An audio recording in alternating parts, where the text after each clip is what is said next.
This Saturday afternoon, watching the weather, expected to be about 76 degrees throughout the entire 200-lap time frame of this race. A forecast chance of a 30% isolated shower chance. That's the radar at the moment. Some stuff to the west of us. We're watching it. It does seem to possibly be breaking up. We just got all our fingers and toes crossed, and we're hoping for the best. Well, DJ has made his way upstairs, resisting the urge to stop for some chowder or a lobster along the way, where he's joined Marty Reed and Andy Petrie for the call of today's race. Let's see, DJ and Marty back from a week off, and a couple of this race's heavy favorites are back from a few weeks off, Marty. And if they're as well rested and ready to go as he and I are, the rest of the field could be in trouble. And one of those guys is Kevin Harvick. He is the all-time lap leader here in the Nationwide Series with about 588. He's got the most top fives, and he could be our first repeat winner. Yeah, he could be, because he's had probably the best looking car in practice as far as lap times and how it stays on the racetrack and how it looks on the track. So, you know, he didn't qualify on the pole, but he's had the fastest car and looks like he's the guy to beat. I expect him to lead a lot of laps today. Yeah, and talking to him during practice yesterday, he was so excited about this race car. He said this is when it's really fun to come to the racetrack, when you have a car that's this good. Well, if you missed the first portion of Countdown, you also missed the fact that we talked to Carl Edwards. He is another one of those guys, is one of the 6 drivers that have won here before, and he is very hot right now. Well, he's got a ton of momentum coming off that win. You know, the Fords in general have been getting better and better. Carl Edwards' performance is starting to really pick up, and getting this win, even though it's not the kind of racetrack that we're running on here on an oval, it still gives you that momentum. The whole team can propel themselves here with their better parts that they've been putting on these cars and maybe get a win. Yeah, and the biggest problem he's got is he's winning, but he's not gaining many points. He's still 237 back because Brad Keselowski keeps finishing there, but he has to continue this streak in case Brad should encounter some problems. They'll be ready to strike then. Well, and one of the things we probably should point out that the last 4 years, the points leader coming out of race number 15 has gone on to win the championship, and that gives credence to what you were talking about, 237 back. He's got to keep chipping away at this points lead, and Keselowski's still right up there. Yeah, well, you just have to keep that pressure on, you know, keep bleeding laps, let them know that you're there and you're not going away. And this thing will close up and we'll have a real battle for this points championship. All right, as we said, Alan pointed out, we've got our fingers and toes crossed that we get this race in, but lap 100 makes it official. Let's find out as we get this one started. Ladies and gentlemen, please direct your attention to pit road and welcome today's co-grand marshals, Hampshire Motor Speedway suite holders and longtime supporters from E.J. Prescott Incorporated, Peter and Stephen Prescott, as they deliver the most famous words in motorsport. Drivers, start your engines!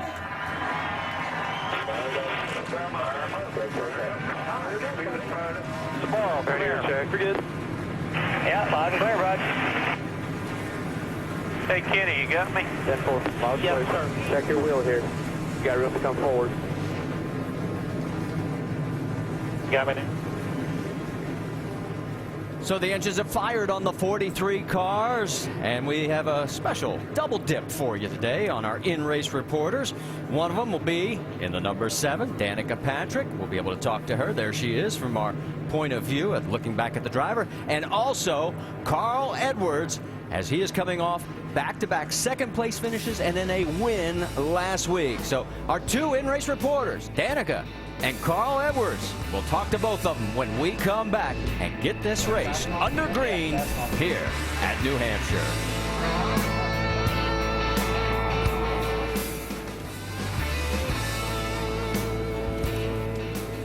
Earlier today, qualifying was held here, and as you may have heard earlier, Brad Keselowski picked up the pole. He ran a time of 29.37 seconds at 129 miles an hour, his 3rd of the season, 6th of his nationwide career, but it was his first pole here at New Hampshire Motor Speedway. All right, starting grid's going to come across the top of your screen. Think about this. Keep an eye on the first 6, because 11 of 15 wins have come from the first 3 rows. The other 4 outside the top 20. Those not making the field, Chris Lawson and Peyton Sellers. Sellers was disqualified on his qualifying run. Apparently, there is a fuel issue. Details later. All right, let's talk to our in-race reporter. First up, Danica Patrick. Danica, Dale Jarrett, the ESPN. You have a copy? Copy. Hey, Danica, our first question comes from our ESPN mailbag, and Jane in Cana, Virginia asked, who has helped you the most since you started in NASCAR, and what is the best advice you've received? It's kind of breaking up, but I think, the most important thing is just to really finish this race and bring the GoDaddy car home with all 4 corners on it. Yeah, this is a completely different racetrack than what you've seen in these stock cars your first 3 times. What was the biggest challenge that you faced in getting around here? Staying out of trouble's kind of hard, you know. I thought that it doesn't seem quite as hard in IndyCar, but, you know, there's more cars out here and there's just more stuff to be aware of. But, you know, there's so much to learn for me. It's all coming at me fast, and I'm just trying to manage it all. All right, Danica, have a great day. Thanks for talking with us. Now Andy's going to talk to your crew chief, Tony Uri Jr. Thank you. Hey, Tony, Andy Petrie in the booth. You got us? Yeah, I got you. Go ahead. Hey, Tony, you guys done a good job this week and made a lot of laps and made a lot of gains during the weekend. What part of the racetrack have you focused on, has given you, say, the most trouble, and how have you been working on it?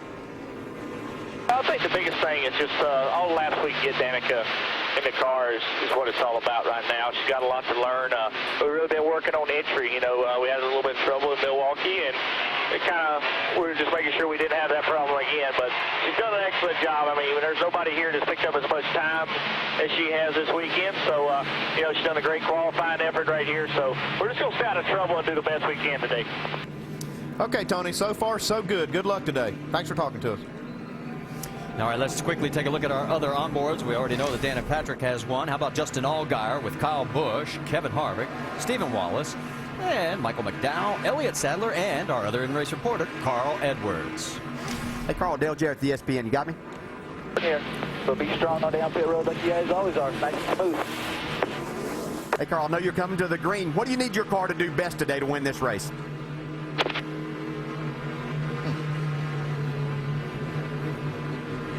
I don't think he heard us, but DJ's not going to talk to us. well, we tried, Carl, but it's too late now because we are going to be going green here. As here is the race analysis. We're going to go for 200 laps around this 1-mile circuit at New Hampshire Motor Speedway. Pit road speed is 45 miles an hour. Don't get busted. It costs you a lot. The pit window, 75 to 80 laps in those corners. 7 degrees, the most banking. To give you an idea, the Indianapolis Motor Speedway is just 9 degrees in banking. Pace car has pulled down, and it is Brad Keselowski bringing him to the green flag here on race number 16 at New Hampshire Motor Speedway, and it is green.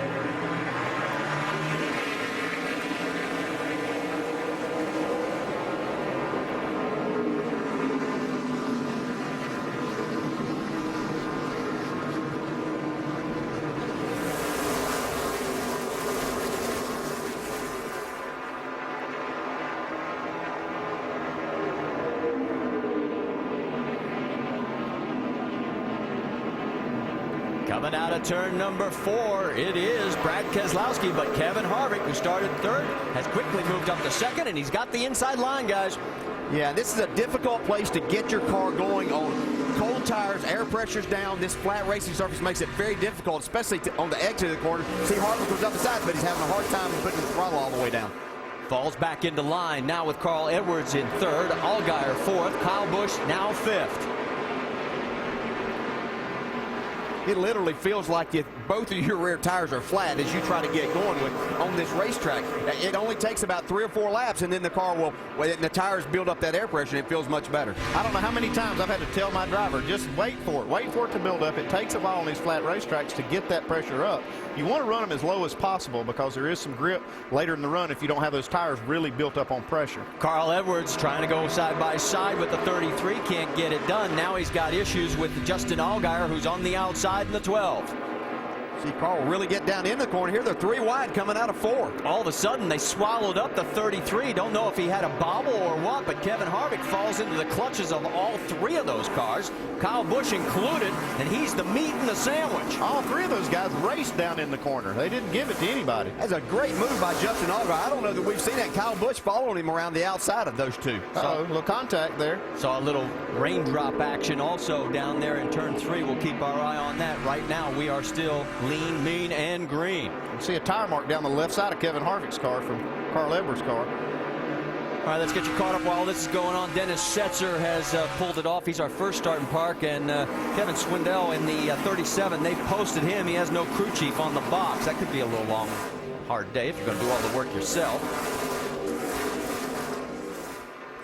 Here's the battle with Allgaier and Kyle Busch. This is for second. Here comes Kyle, and he makes it look easy. Yeah, I think Allgaier just gave it to him. At this point of the race, that's probably a smart thing to do. You can just sit in here and follow up Kyle and kind of see where his car's strong or maybe where it's weak. Yeah, a lot of times early on here, you don't want a guy chewing on your bumper right then either, especially when it's Kyle Busch and he's wanting to go forward in a hurry. All right, let's go back just a couple of laps ago. Word that Brendan Gaughan tried to, well, almost knock down the wall. He brushes it there. He has had he barely kissed it there. He's picked up 7 spots in the points in the last 3 races, coming off his season best 3rd just last week on the road course, and he's got his inside door handle full of the 99, Trevor Bayne. Yeah, that dark area that we saw him up in there, there's no grip right there. You won't see many guys in there, and that's about as easy as you're going to hit the wall from that point. So he got by with minimal damage.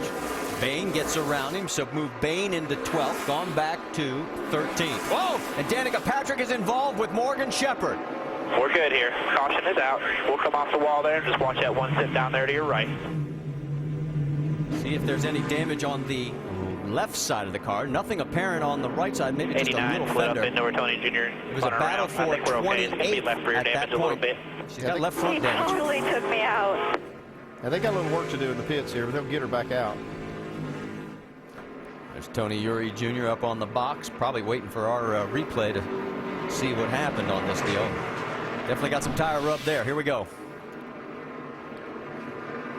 See, as they get down into turn 1 here, this is a place, and Morgan Shepherd just literally got loose getting in there, and that's one thing. It's your responsibility to that driver on the inside not to let that happen. You know there's no banking to lean on, and this will happen more than once today.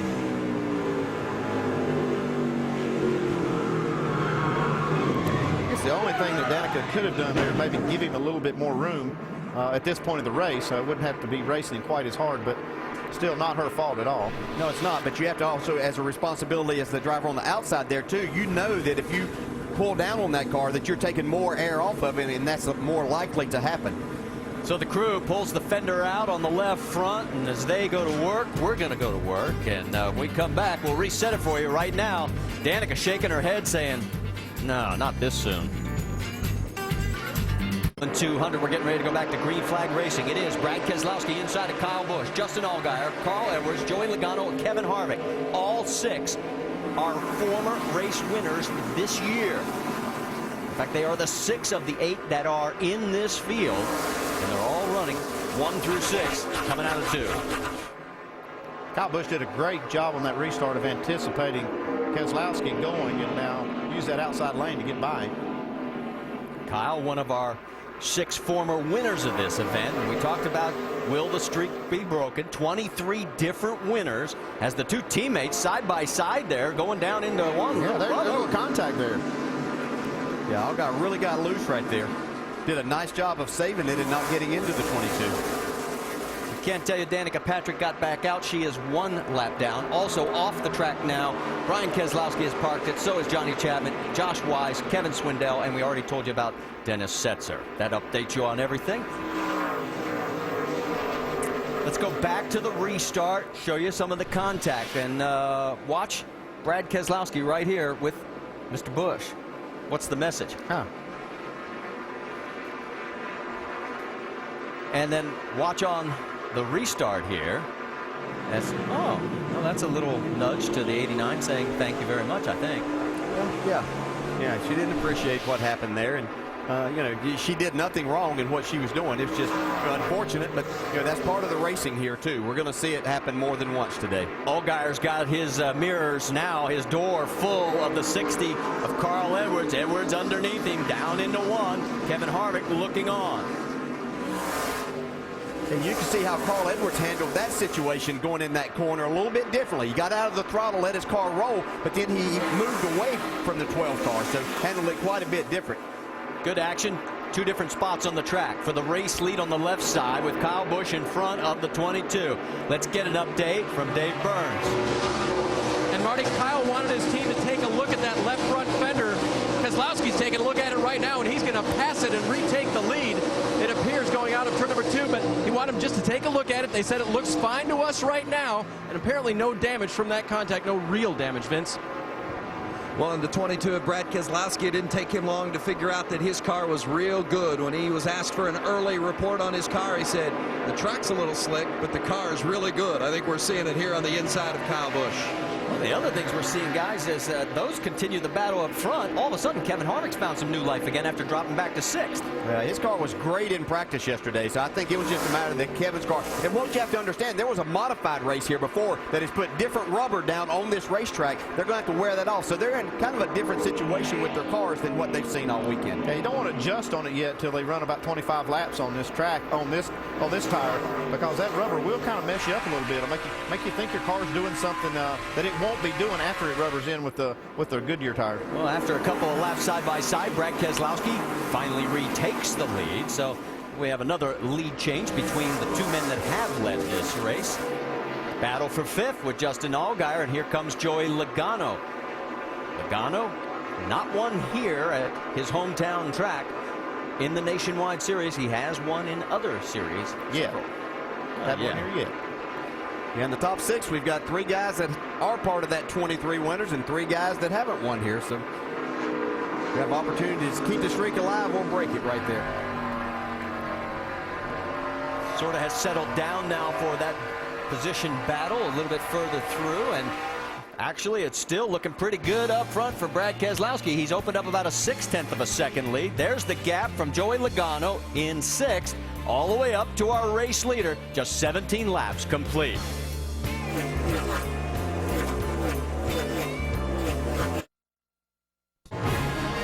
'10 FIFA World Cup continues with the round of 16 on ESPN and ABC tomorrow. First on ESPN at 9:30 a.m. Eastern.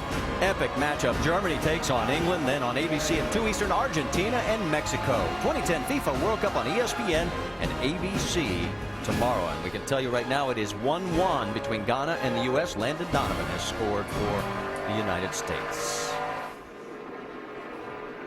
Battle for 5th is heating up. Justin Allgaier and Joey Logano. Logano on the inside, and it looks like he's finally going to be able to clear, and that's been going on during the commercial break. And also during the commercial, we can tell you Kevin Harvick got around Kyle Busch to take over 2nd place. So whatever Kevin's problem was there, that little stretch where he dropped back to 6th, it's over. Yeah, I think Kevin's car was probably just too loose. He got himself in a situation to where a couple of cars got around him, and now he's the fastest car on the racetrack as he's right on Brad Keselowski's bumper. Coming up on lap traffic there, that's the 43 of Brad Baker. And Vince, let's get an update from pit road. Well, just as you were talking about that 33 of Kevin Harvick. Harvick did say he was a little bit too loose at the start, but his crew chief Ernie Cope was telling me earlier today that's one of the areas of advantage for this 33 team because of Harvick's experience, and he likes to drive a loose race car. Plus, they set it up to be loose or free early on in the run because as the fuel burns off, the car generally is tightening up. They've done some things with this car in regards to testing at some of their previous races. They really feel like they found something in the setup, and Ernie Cope, who you see on the left side of the screen, was very confident they were going to have a car to deal with today, and it certainly looks that way early on. It does right now as he has pulled back up very close to our race leader, Brad Keselowski. Let's update you on one more park as David Gilliland has taken the 91 behind the wall. Battle for 15th as we move deeper in the field, and that is, of course, the 62 of Brendan Gaughan. Jason Leffler underneath him in the 38. Now, Brendan's gone. He's been running well the last few weeks, so it doesn't look like that little contact he had with the wall was too bad for him. See Leffler trying to go on the inside. Now, we know Brendan Gaughan likes that outside lane. That's working here pretty well because they have a little more banking on this track as you move up in the lanes, and Brendan can take that to use it to his advantage. 35 of Jason Keller going underneath. Jason had qualified 13th. He had a good qualifying run, and he looks like he's got a good race car. Yeah, previous winner here. So knows how to make his way around this racetrack. And this is, even though we talk about this a mile track, this race is like a short track. Every driver and crew chief considers this a short track, so that's how you set it up. And nobody better on the short tracks over the years than Jason Keller. And Jason leads all drivers with 18 starts here and now 24 Nationwide Series races. Let's go up to the battle for 4th because Joey Logano has already gotten around Justin Allgaier about 4 or 5 laps ago. Now he's knocking on the door as he is right up there with Carl Edwards, and underneath him, here we go. I got to kind of put him in the same category as Harvick. His car seems to be better the more laps that they put on it. kind of set the car up loose and be better at the end of the run. Yeah, and we heard him on the countdown show say that that was his problem last year whenever Kyle Busch beat him here, that his car wouldn't go for the first 10 laps. It took him in, so he lost so much time that. But in a long run, he felt like his car was really good. He was hoping they might be a little quicker after a restart today, but you can see his car's doing very well now.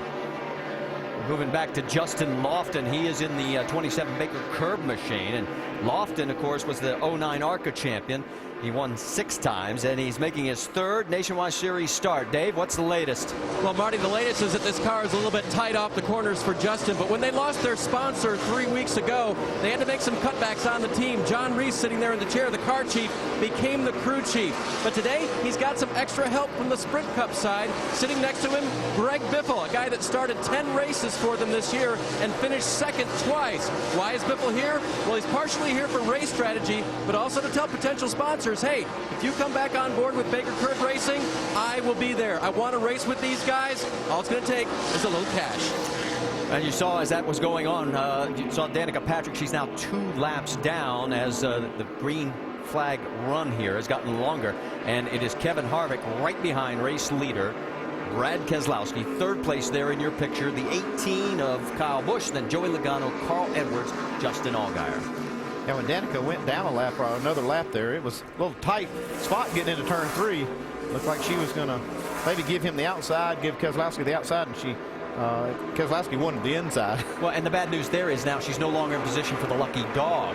And so now she's really going to have to keep working and hoping that a couple of cautions come around. Here's what it looked like. Let's go back. You can see Keselowski kind of committed to the bottom. No problem, though. Yeah, she ended up giving room, but it's a little closer than that, as you can see, as you get down into the corner.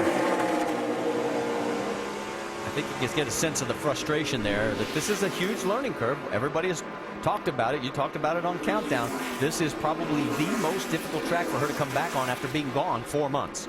Well, it's just a difficult track, period. I mean, everybody that comes here, I mean, can tell you how hard this track is. It's just, you know, when you're dealing with a flat, fast racetrack, it's just hard, really, to get a hold of. Joey Logano has now cleared her, and he maintains his 4th position. Here comes Carl Edwards working his way around the 23 of Robert Richardson Jr. and also now on Danica. Justin Allgaier right behind. Yeah, with the other 3 tracks just stay up high to 3. You got the 61 back. He'll go to the bottom up here. Just leave the bottom open for him. Looking inside. See, as Carl Edwards goes around there. But the other 3 tracks where there was banking, she learned what adjustments would help her car in certain situations. Those adjustments don't really work on this racetrack, so she's having to really relearn that too. So this is just a learning experience. She's gotten better all weekend long, so things are getting better. And even though she's getting past here and getting lapped again, I think she's still doing a nice job out there, Doc. And DJ, exactly right. They took her to Milwaukee, another track that is very fast and very flat, and to try to help her understand the steep learning curve. And she was doing really well on that Tuesday a week ago, and she pancaked the right side of the car, basically destroyed the car. That made her a little timid coming here as far as getting in the corner. But the next day in Milwaukee, by the way, they took a backup car out, and she was running laps close to what some of the Cup affiliated teams were running. So all Tony Uri Jr. said was, Danica, it's all about getting laps on this very tough racetrack and trying to learn to turn this heavy stock car. Every time I go low, I just get more understeer, so like I can't pass him. Pass him up top.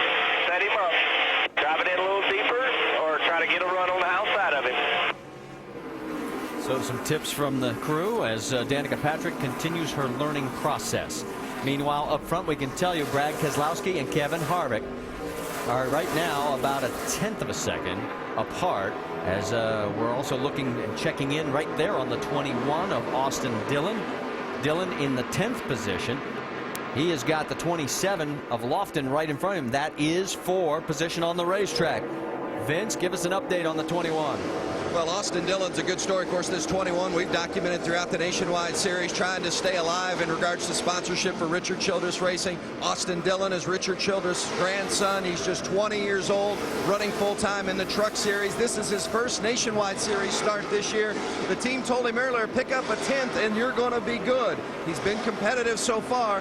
Not bad for his Nationwide Series debut. He started 8th, as you noted. He's lost a couple of spots, but getting to the end, logging laps, get experience, get better as the race goes. So far, so good for Austin Dillon. Currently 11th in the Truck Series points. He won the pole for the last 2 Camping World Truck Series races. Let's check in on our race leader as we've completed 39, now almost 40 of 200 laps. Couple other cars that have tended home. That's Bacher in the 43, O'Quinn in the 90. Stay with us.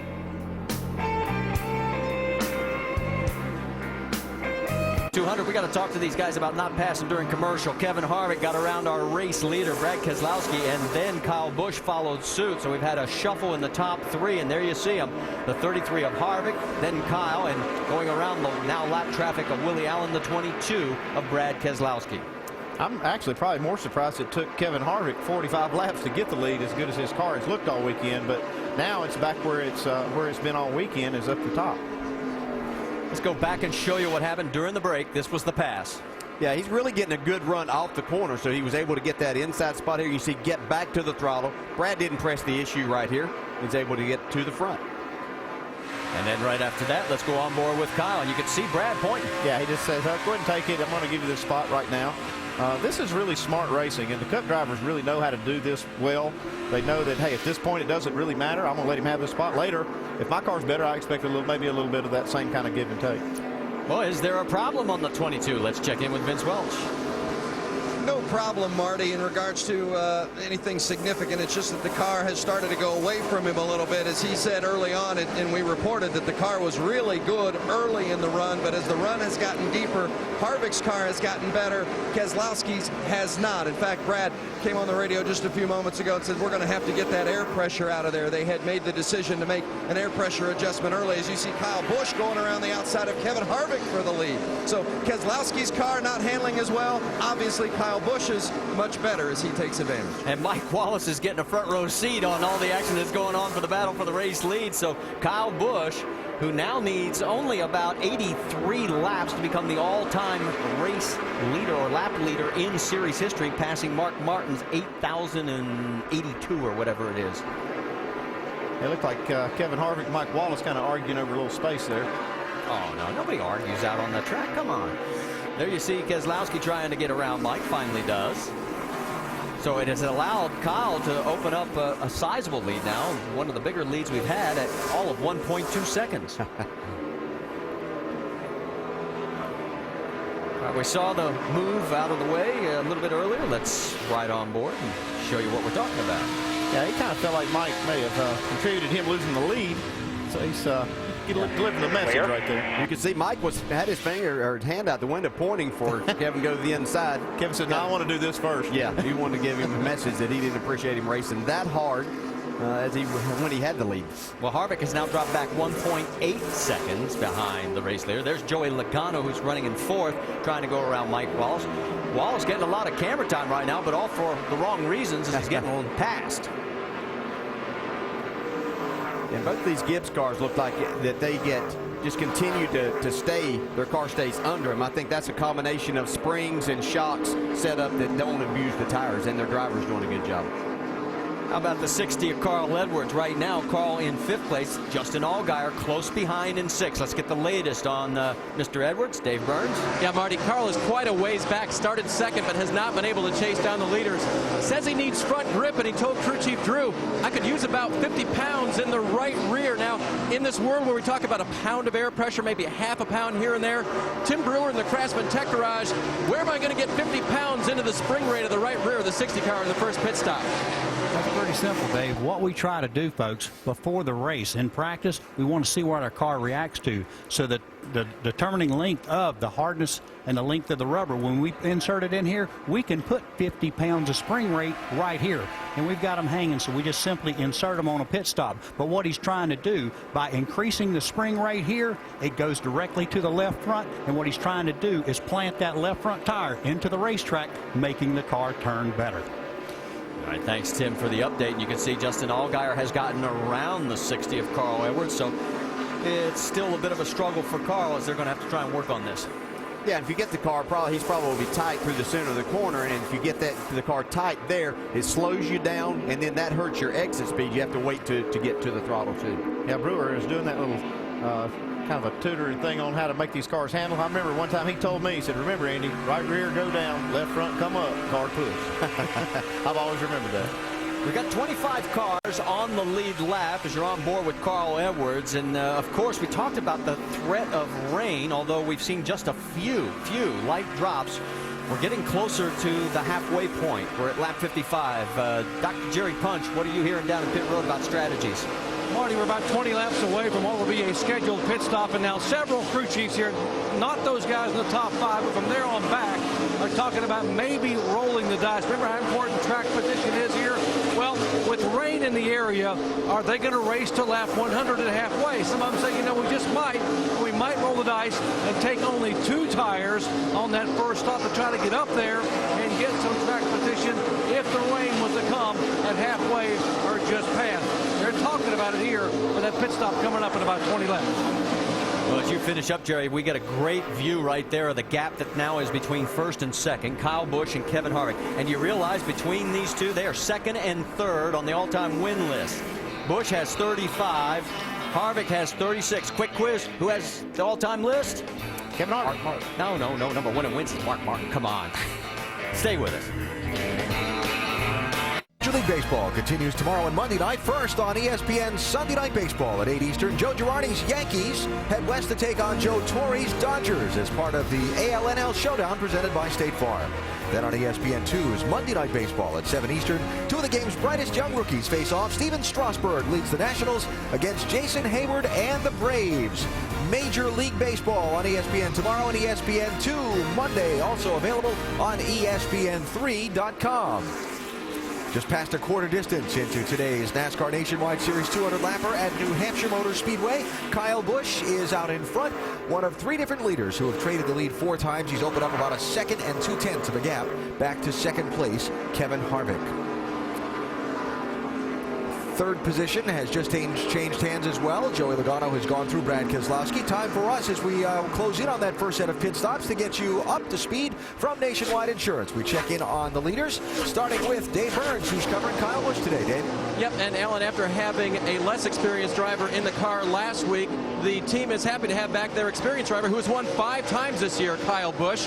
Jason Ratcliffe told me it takes the pressure off the team in a lot of areas. Don't have to remind him to watch his pit speed, remind him about spinning tires on restarts, pit entry, etc.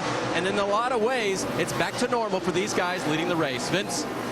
Well, Kevin Harvick in the 33 already has a donut on the driver's side of his car from some earlier side-by-side racing, but the car has been good. Harvick said he needs to take off a little bit better, but otherwise it is good, and that's just what Ernie Cope, his crew chief, talked about earlier in the race. They were going to start it off free and let the car come to them. Dave? Vince, Joey Logano is up to third now with some of the fastest laps running the race so far. Kevin Kidd, his crew chief, and him have really gotten better at working together as the years goes. In the final minutes of final practice yesterday, Kevin wondered out loud to Joey on the radio about combining 2 ideas that they had talked about. Joey said, that's exactly what I was thinking. Let's do it. It was the direction that paid off for them, and it's what made this car as fast as it is today. Vince? Brad Keselowski currently running 4th. He led 38 laps earlier today, and then the car started to go away from him a little bit. He says he needs to turn the center a little bit better and be quicker on the restart. It's the same car he drove to that dominating victory in Richmond. He looked like the dominating car to beat early in the race. As mentioned, led 38 laps. Brad Keselowski's still got a good car, even though he's dropped to 4th. The 12 of Justin Allgaier is 5th. He says the drive-off is great. They are looking forward to that first pit stop, though. You know, this is just his 2nd time here in New Hampshire in the Nationwide Series. Last year, he said it really took him the first half of the race to get used to the track and how to drive it. But then the car got a lot better, and he got a lot better in the second half of the race, and he got that 13th place finish. They expect better today. Dave Burns? Vince, just a little while ago, Tim Brewer told us how to get 50 pounds of spring rate in the right rear. Sounds like Drew Blickenser, Carl's crew chief, is going to go a little less than that with a wedge and air pressure adjustment to try to achieve what they're getting at. Perhaps doesn't want to take as big a swing at this point in the race, but remember, this is a short one. They may only have 2 chances at making the car right. Doc? Back in 7th spot, Reed Sorensen started 12th, got all the way up to 7th spot and said it won't go anymore. To quote Reed, he said, I am just getting killed on the straightaways. I cannot get off the corner. And now it is sliding the nose. Plus, they've got a window brace loose on the back of the car. They are planning their first pit stop in 4 laps to make adjustments to the car. Vince? the 66 of Stephen Wallace is running 8th. Their best finish this season, 6th. Stephen desperately wants to crack the top 5, and they felt like they had a car that could do it today. They've really made some strides with a couple of recent tests at Pikes Peak and Milwaukee, where they feel like they made gains in the sway bar and the front spindle areas. They put those changes on the car here today. They thought they would have a better car, and it's been good, although it's a little tight in the middle right now. Dave? Justin Lofton started 9th today, gained a couple of positions, but then fell back. He's complaining about the car being very tight, but also the brakes are giving me no feedback, and if he's used them up, that'll be hard to get back for this young driver. Doc? And back behind them in the 6th car, Ricky Stenhouse really starting to come in and get more and more confidence week after week. Stenhouse driving the same car that he logged his only top 10 finish thus far this year. That was a 9th at Phoenix. His career best finish came on a flat, fast, 1-mile racetrack at Milwaukee a couple of years ago. He likes this kind of track. Vince. The 88 of Elliott Sadler is running 11th. This is his first of 10 races for Junior Motorsports, and he's really excited about this opportunity. And the opportunity to work with Tony Uri Sr. as the crew chief. Pops has really had a good season when you look at what the 88 has done and the variety of drivers that have been in there. Even when Jamie McMurray stepped in the car, they really stepped forward, and they believe they can do the same with Elliott Sadler in the 88. He says right now it's tight rolling through the center and loose on the exit. Marty? And one position further back, Austin Dillon started 8th. Still got a good run going. He is currently 12th. We have 20 cars on the lead lap, 8 cars out of this race. And just give you a quick verbal update. Danica Patrick, 35th right now, 3 laps down. Race leader Kyle Busch has opened up a 4.1 second lead. This spells trouble for everybody if we continue to have long runs, because this has been the definite killer on long runs right now, the 18 car. Yeah, he's been anywhere from a 1/10.5 to 2.5 tenths faster per lap for quite a while now, and that's opened up that big lead. So he's Kyle's doing a great job of driving the car, and they've got a nice setup under it for him. While all this is going on, there's Kevin Harvick, who is in 2nd place, trying to get around the 70 of Mark Green. We can tell you that Tony Range has pulled on to pit road, and he is taking his first pit stop. Shown in a 23rd position when he came in. Michael Annett has come into pit road. He had a birthday just this past Wednesday. Happy birthday to him. And I think, what is it, Monday or Tuesday? Another birthday. Junior Johnson. He'll be 7 years old. Happy birthday to Junior. Vince? Up 14 spots from where Michael Annett started today, and they believe that this team is ready to break through for a good, strong run. They've been hovering around it. Tight on exit. They made an air pressure change, pulling out that right front fender as well, Doc. And Reed Swords in the first of the top 10 cars to make a pit stop. They don't get a good fuel mileage as some of the others, the Chevys and Dodges. Make a wedge adjustment, air pressure in the rear. They're going to change all 4 tires. They're trying to get that thing to get some grip coming off the racetrack. Dave. And the 38 car could not wait to come to pit road. They're going to make a wedge and an air pressure adjustment. No front grip at all for the 38 today.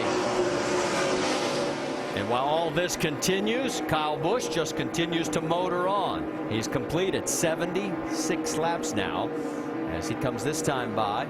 And there you see the view as other cars are making their way to pit road. The 99, there you see Trevor Bayne as he's come in. The 05 of Willie Allen is already a lapper down. And let's go to Dave Burns.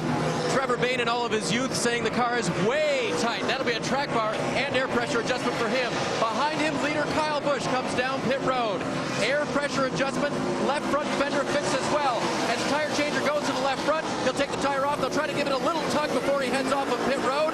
They do it, and he's gone.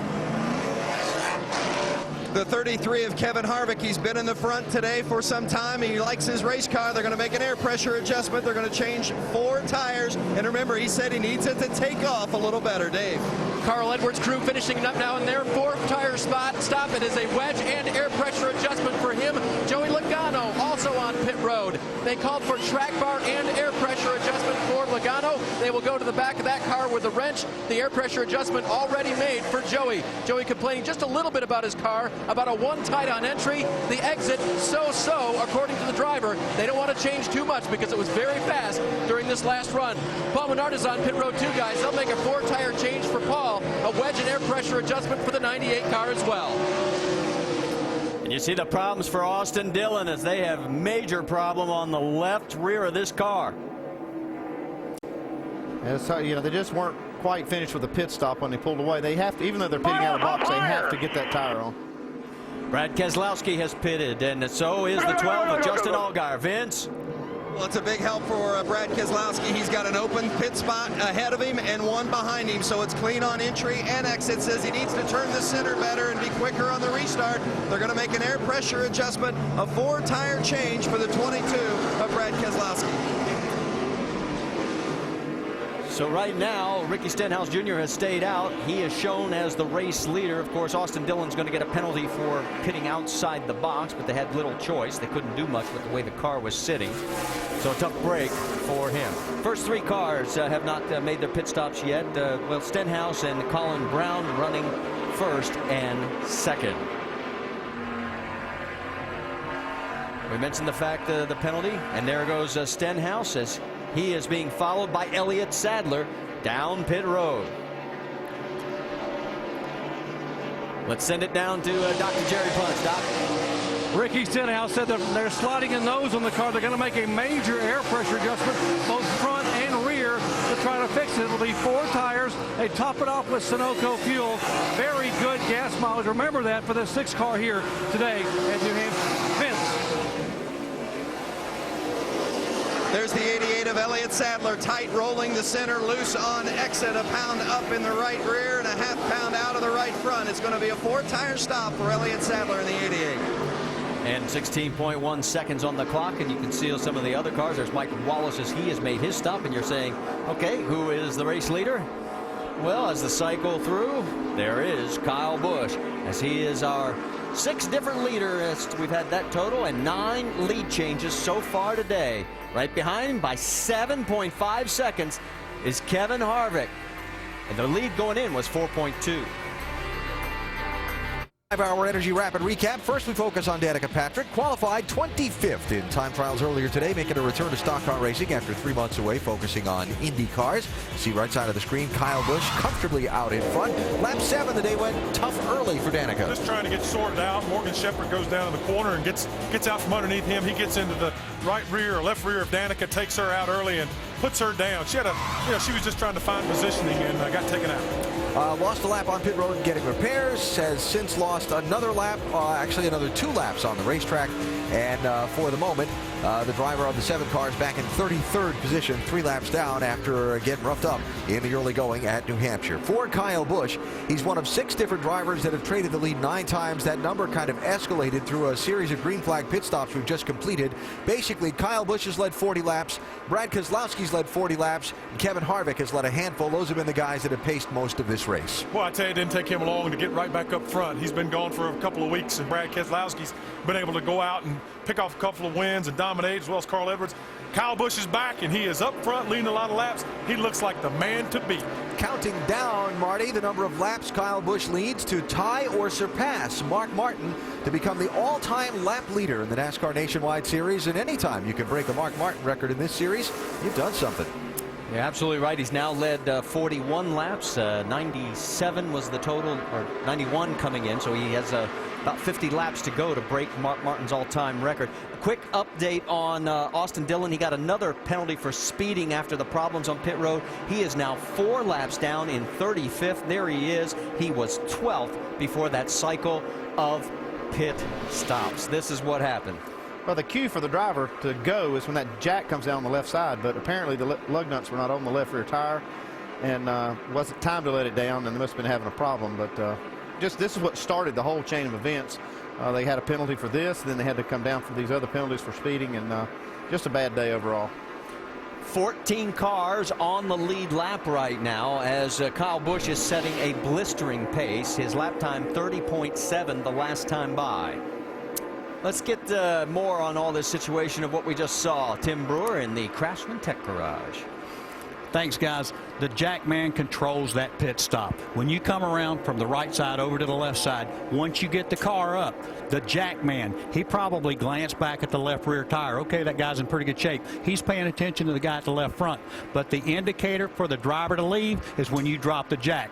And apparently the left rear guy had an issue between the jack guy's glance over, and that's what got him in trouble. But in Austin Dillon's defense, when the car comes down, he's supposed to leave. He did exactly what he's supposed to do as a race car driver. Guys?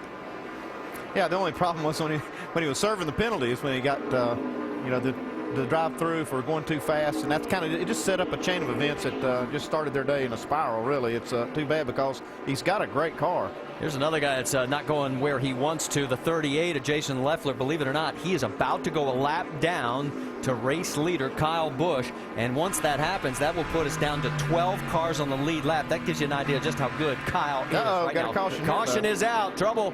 The 6 of Ricky Stenhouse and the 10 of Taylor Malsom. Right side pretty heavy, Shen. He was 9th place for Ricky Stenhouse at the time of this crash here on lap 94. Fire. Yeah, there are flames underneath there, Taylor. I think it might be advisable to find the nearest fire hydrant. Well, he's got a lot of sparks coming out from the car. You can see the right front control arm. Yeah, just take it to the garage, guys. Yeah, they're done for a while here. Yeah, it's a shame. Ricky Stenhouse was doing a nice job today, having a good solid run, which is exactly what he and his team needed with that City Financial Ford. Yeah, that's the last thing they needed, was to be in another accident, because he was running well. Right now he is able to get it refired and has enough power and enough clearance in all the wheel wells to hastily get it back around. That big lead of Kyle Busch's, and let's go back and talk about that. When he came into the pits the first time under green, 4.2 seconds. He comes back out after the cycle through at 7.3. Well, I'm sorry, Dale. That's probably a combination of doing an excellent job of getting off the racetrack for Kyle Busch and back out, and his crew doing. His crew has really all year been one of the best, if not the best, crew on pit road. And I was going to say, he does that week in and week out, and that makes a huge difference, and that really pumps up the pit crew too when you have a driver that does all of that, right, Andy? When you got a driver like Kyle Busch, everything he does pumps you up. That's right.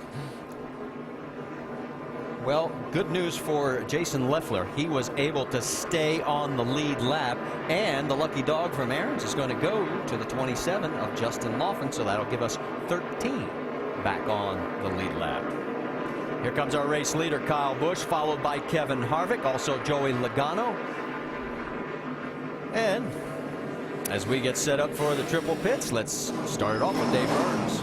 Kyle Busch will take some Sunoco fuel. The car a little free in, if anything, he said. So they'll make just a slight air pressure adjustment for Kyle at this point. The 20 of Joey Logano, on the other hand, he said his car was edgy, loose off. It never tightened up on that run.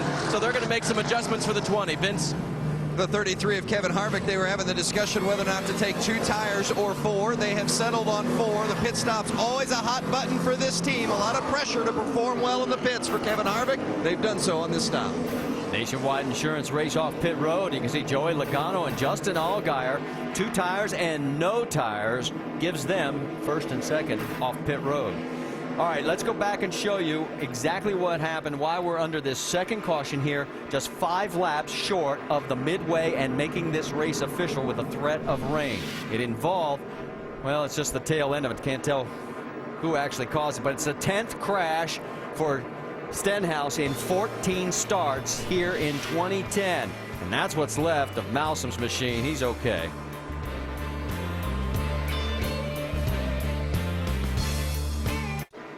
Welcome back to the New England 200. Make sure to go to NASCAR.com for all your latest NASCAR information. The second caution caused by the 2-car crash. Ricky Stenhouse Jr. back out on the track. He's now in 22nd position, 1 lap down. And remember, he was 9th when this happened. Let's check in and find out why Brad Keselowski did not pit. Vince?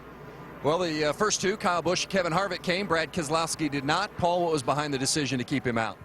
Well, we're getting really good fuel mileage again this weekend, and we had pitted a couple laps later, and then with only about 10 green flag laps on the tires, we feel like that was the right call for us right now. We weren't in a window where we could make it on one more stop. So, thanks, Paul. Marty? All right, let's get 7 waiver rounds. Mike Wallace, Sean Case, Brendan Gaughan, Mike Bliss, Colin Brown, Morgan Shepherd, and Jason Keller. That gives us 17 on the lead lap. So Brad Keselowski, Elliott Sadler did not pit. You think this strategy is going to work there, crew chief? Well, I think it's the right strategy for this time of the race. And, you know, Kyle Busch has had the best car in the long run. This is the best way to get track position. How about the Verizon Wireless Text champion to 43776. You can have exclusive champion chats from our NASCAR Now roundtable of experts. Well, one thing you can hang your hat on, if it does rain, we are official next time by, and Brad Keselowski's team would look like a bunch of geniuses. Yeah, they do. All right, let's reset it for you. It's Keselowski and Sadler up front, and Keselowski's taking the low line. Inside, then it's Justin Allgaier, Joey Logano, Kevin Harvick, Kyle Busch, Carl Edwards in 7th, Stephen Wallace 8th, Trevor Bayne, and Paul Menard rounding out your top 10. Pace car is pulled off. We're on the hammer. We're back to green flag racing here at New Hampshire.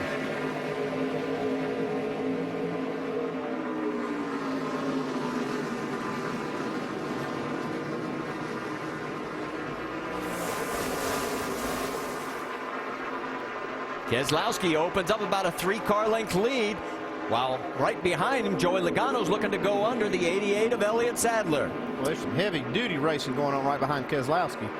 Kyle Busch wants through. Yeah, and if I'm Kyle Busch, I feel pretty good that I got 4 tires and only came out there in 5th. And what we've seen long green flag runs so far, that we made the right decision. Well, this race is now official, so it doesn't matter what the weather does. This one's going to end sometime today. Right now, a lot of guys are driving like it's the last 10 laps. This is their opportunity to gain a few spots. This thing gets strung out, it's really hard to pass. I mean, we saw a while ago Kyle Busch put everybody down a lap except the top 14. Wow. Did you see the Roush cars just zipping around high and low? As we said, there's a lot of racing going on here at New Hampshire. Battle for third between the Joe Gibbs Racing teammates. You got Kyle Busch right in front of the 20 of Joey Logano, and there is second place, Elliott Sadler. Now remember, Sadler stayed out. Yeah, Elliott's doing a nice job in his Dale Jr. car for the first time. They stayed out and looked like his car didn't fall off much, and that was probably somewhat behind the decision that they made, that they're not that great on new tires, but the car stays with them. Yeah, we're talking about crew chief decisions. I really do agree with you on the 18. I think they made the right call to get that car in, get 4 tires. And I think the right call for the 22 was to stay out, because they didn't really have the track position, and it's worth a lot. It's actually worth speed. If you can look at, Keselowski already has almost a 2-second lead since the restart. Well, and you saw that Kyle Busch has already cleared the 88. Here comes the 20 also as Logano goes through. Here comes Carl Edwards following, and Kevin Harvick right behind as well. While this is going on, let's find out what happened with Taylor Malsom and Ricky Stenhouse. Doc, you've caught up with Taylor? I have, back in the garage area, Marty. His Toyota spinning on lap 95. Taylor, what happened? I don't know. We're just trying to run laps. You know, I haven't been here much. I haven't been in these cars much. I'm just trying to get situated with them and figure them out, and we just got dumped by the 6, I think. Nothing hard doing. The guys did a good job of giving me a car I could race with and just trying to log laps what we're doing. Why would he dump you? I don't know. You got to ask him, I guess. Okay. Not very happy back here in the garage, Marty. Well, we'll have to wait to talk to Ricky Stenhouse. He's still out there right now. For Taylor, top 15 finishes in 2 of his 3 prior NASCAR Nationwide Series starts. All this action still going on. Paul Menard's in the thick of it, along with Kevin Harvick and the 12 of Justin Allgaier. Trevor Bayne trying to stick his nose in it as well in the 99. And we're seeing another situation here where Kevin Harvick's car is just not that good on fresh tires. It takes him time, but he's in the middle of a lot of cars that are pretty good. Well, we saw that in the first run, Andy. He slid back and then all of a sudden started coming back about 10 more laps. Yeah, but I'm afraid on this run he's losing a little bit too much ground and too many spots. He's taking a lot of time to get by Paul Menard. Paul took 2 tires the last time he came in. And you can see, I mean, it not really hurting Menard. I mean, he's still running fast. Harvick on the low side. There's Allgaier, the 99 as well. And here comes Reed Sorensen. Whoa, and Reed got a little loose at the tail end of that line. Yeah, there's just no banking down on that part of the racetrack. You go in there and your car just takes off the front end. Won't get much grip there, and you have to really be careful. Make sure you don't get into the guy and create a problem for yourself and someone else. That's a 6 all the way through 10th position on your screen right now. We'll tell you, you're not missing anything up front. Brad Keselowski leads Kyle Busch by 1.6 seconds. And sort of has straightened out here for a moment. Let's go back to the front and show you that's what it looks like as Brad continues to lead now. He has led 52 laps. Kyle has led 46. We've had 6 different leaders and 11 lead changes. And you see that we're working 108 laps. Let's talk about what's going to happen on ESPN2 with the Summit Racing Equipment NHRA Nationals qualifying tonight at 7 Eastern, the finals tomorrow at 7 Eastern. Then NASCAR Now tomorrow morning at 8:30 a.m. Eastern. That also on ESPN2. Then next week's NASCAR Nationwide Series, the Subway Jalapeno 250 at Daytona, Friday, 7:30 p.m. Eastern Time. And the Eyes Out IndyCar Series at Watkins Glen, Sunday afternoon on ABC at 3:30 Eastern. While we're in commercial break, as you ride along with the leaders up front in this race, and you can see Kyle Busch is getting closer to Brad Keselowski. We'll tell you that Stephen Wallace had an unscheduled pit stop, had a problem with the left rear. He was 13th. He has now dropped all the way down to 20th, one lap down, and he's coming off top 10 finishes in his last 3 races, Vince.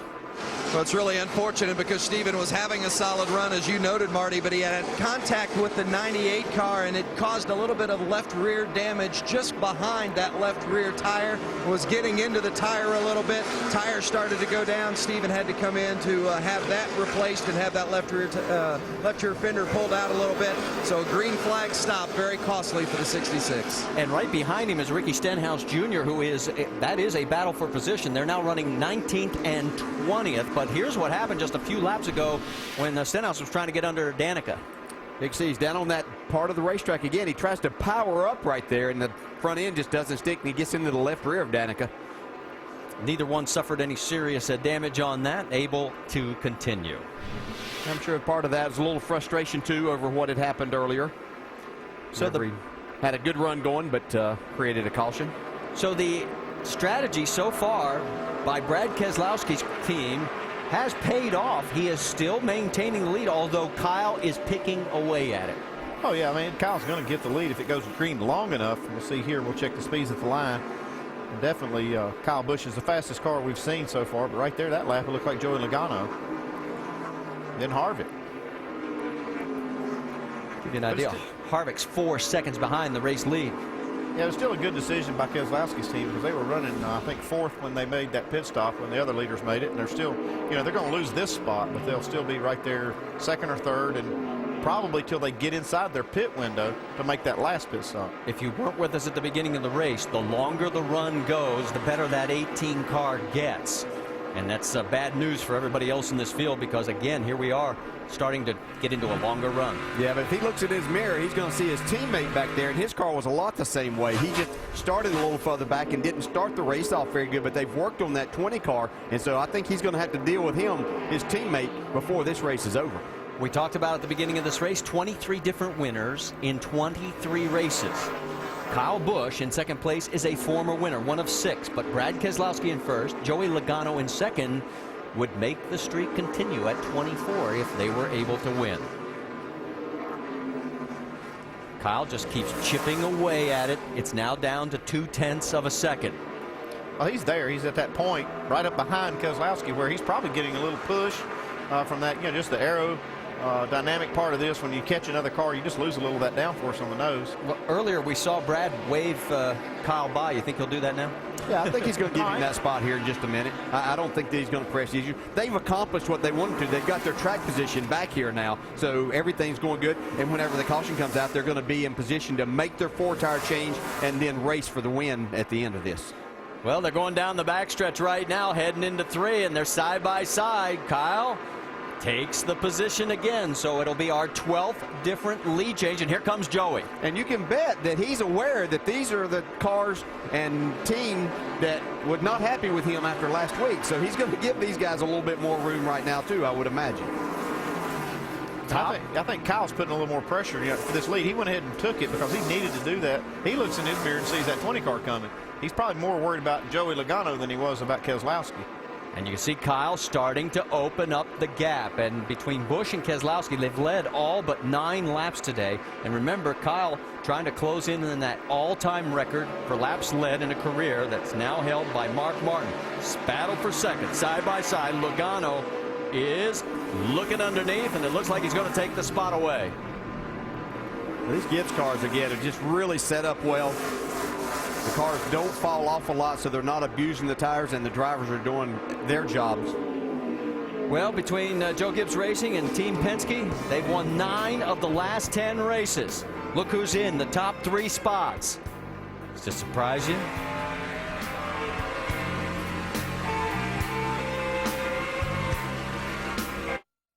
For all your latest NASCAR information, you're looking at the race for the lead. Kyle Busch leading Joey Logano 18 and 20 respectively for Joe Gibbs Racing. This race last year, Logano dominated much of the day. Kyle passed him with 35 laps to go. Can the kid turn the tables? Boy, it looks like the tables may be turned today. Who knows? But I tell you what, don't forget about the car in third place. Brad Keselowski, I think he's just sitting there riding. One more pit stop, he may be able to go get him. And Kyle Busch still chipping away at that Mark Martin record for most laps led ever in the NASCAR Nationwide Series. We'll keep an eye on the race for the lead. If it heats up, we'll take you to it. First, we want to check on some of the other cars running a little bit deeper in the field. Dropping all the way back to 10th place, Reed Sorensen in that 32 car, Doc. And Reed's doing double duty this weekend, driving the 83 car for the Red Bull team in the NASCAR Sprint Cup Series. He'll be in that car, by the way, the next 3 Cup races today. Trouble with the front end on that 32 car. They made a wedge adjustment, a track bar adjustment, an air pressure adjustment, and the front end is chattering now and will not turn in the corner. He can go to lap 173 if he has to. Right now they're in their fuel window to pit and go the rest of the way. Dave. Doc, his teammate Jason Leffler has been kind of on both extreme for his race car. It was really tight at the beginning of the race, but it was really loose on the last run. He said, you know what? It was actually better when it was tighter. I'd like it to be balanced, but if we could just get it toward that, that'd be great. But I'll take a tighter car. Tighter car over the looser car. As for the 27 of Justin Lofton, he's been getting a pretty good run through the day. The brakes are holding up a little bit tight in the center right now. And one thing that has changed, Greg Biffle has been speaking up a little bit more as far as driver coaching this young driver around this flat 1 mile oval. Biffle not so vocal in the early part of the race, but now really giving some driving coaching to Justin Lofton. Doc? And back behind them, Brendan Gaughan. We told you he's coming off back-to-back top 5 finishes for the first time ever in his NASCAR Nationwide Series career. He dodged the bullet about 5 laps ago. He radioed, so I think I got a left front tire going down. Turns out it was some debris on the tire. It started to slip and slide. It's gone away. Now they can go to lap 160 on fuel. He said right now the car still needs more side bite. Dave. Doc, Mike Bliss won't be able to go quite that far in the 40 car. He was one of the cars that stayed out and took the wave around of the last time. I just talked to his crew chief. Said the car is pretty balanced, but they would also like to get a little bit more speed out of it. But again, they'll have to pit a little sooner than some because they stayed out last time. Doc? And how about the effort for Colin Brown in the 16 car, coming off back-to-back top 10 finishes and an 11th last week at Road America, despite being in the pea gravel late in the race. Quite a comeback. He is trying to just finish races and get better and better finishes. Right now, he says the car simply is a little tight off the turns. They can go to lap 170 as well on fuel. Dave. Jason Keller making his 504th start of the Nationwide Series. Just talked to his crew chief, Brian Berry. Car's been a little bit tight today. They also stayed out and took the wave around. Remember, when you do that, you cannot pit, so they didn't get a chance to work on it during that round of pit stops. Alan? Keller is last on the lead lap in 16th position. Up front, it is still Kyle Busch leading Joey Logano. Only 2 cautions in this race so far. The pattern is we're going to have one more, but it's not one of those late cautions if history holds and the numbers track true today here at New Hampshire.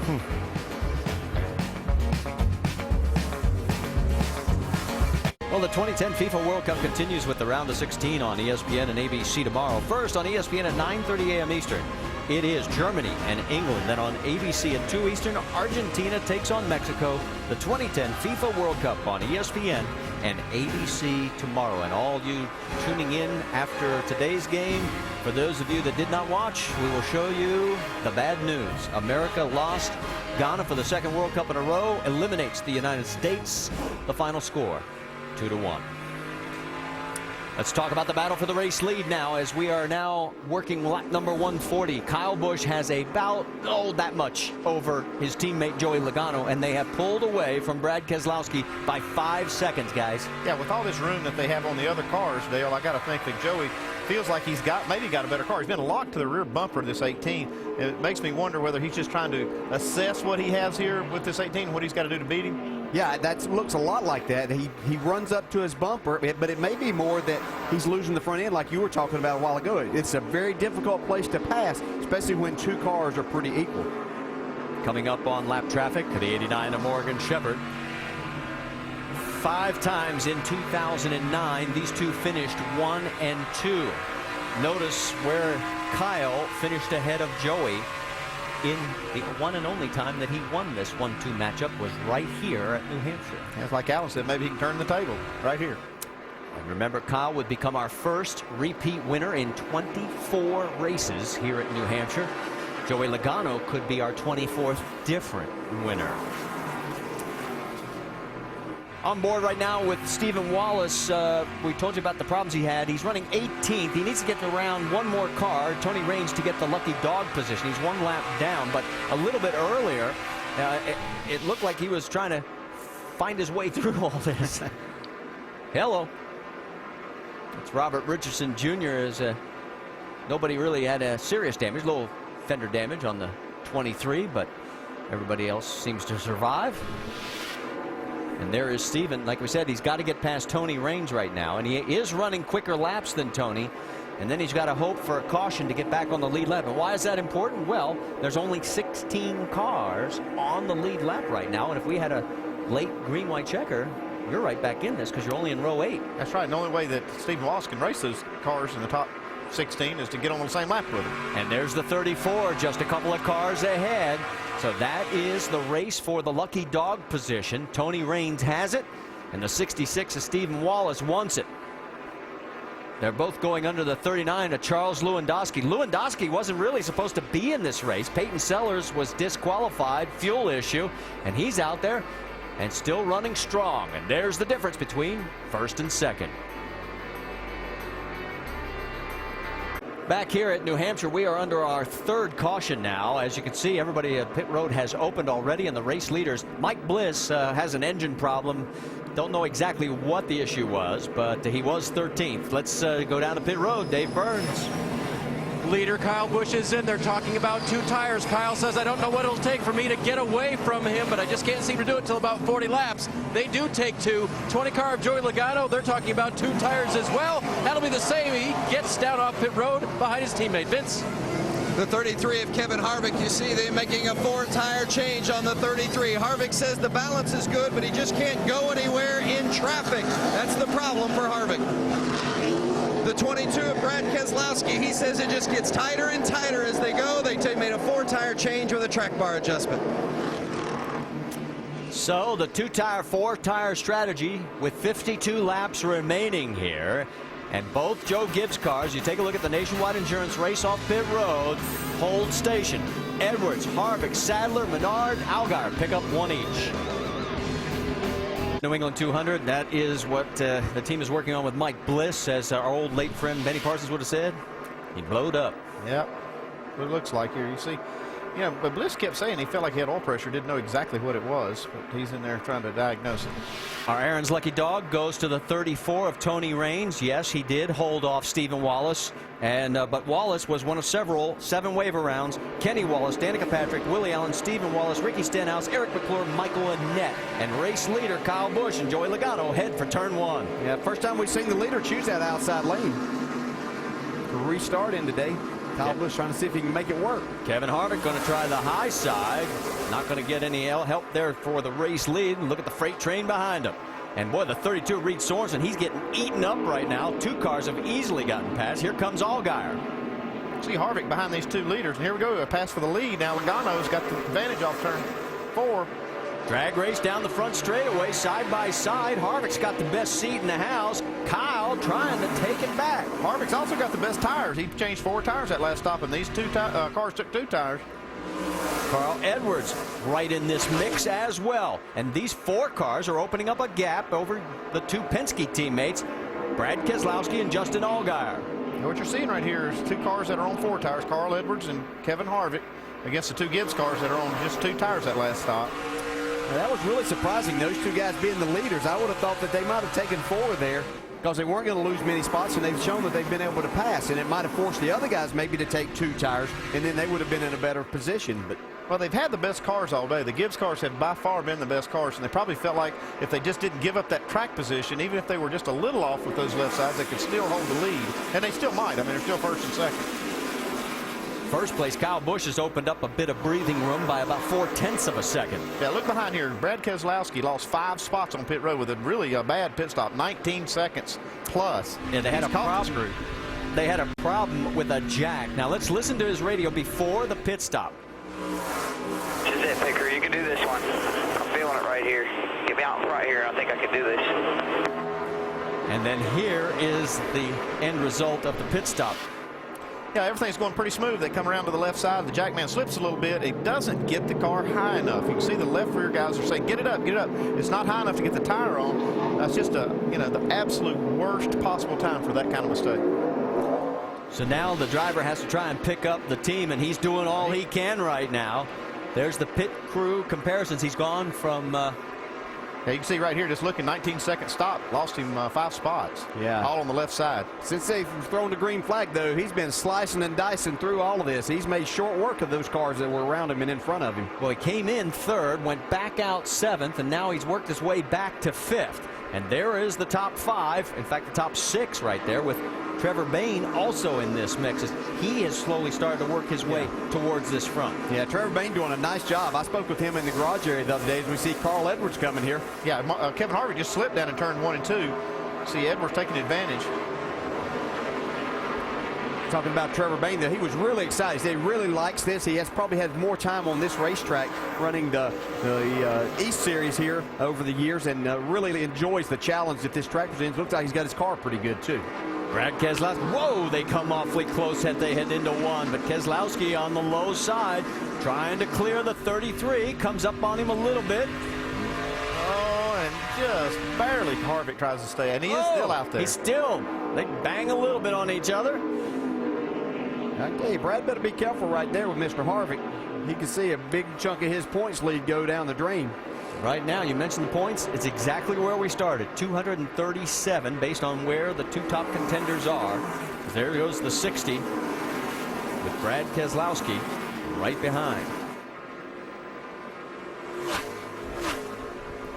All right, let's get an update on Kevin Harvick's situation, Vince. Well, you just saw that little bit of contact with the 22. Harvick came on the radio right after that, but he did not have harsh words for Keselowski. In fact, he just said, I'm loose at the beginning of the run. It gets so much better, but early stages of the run, the car's really loose. That's what he's dealing with right now. All right, thanks for the update, Vince. 41 laps to go.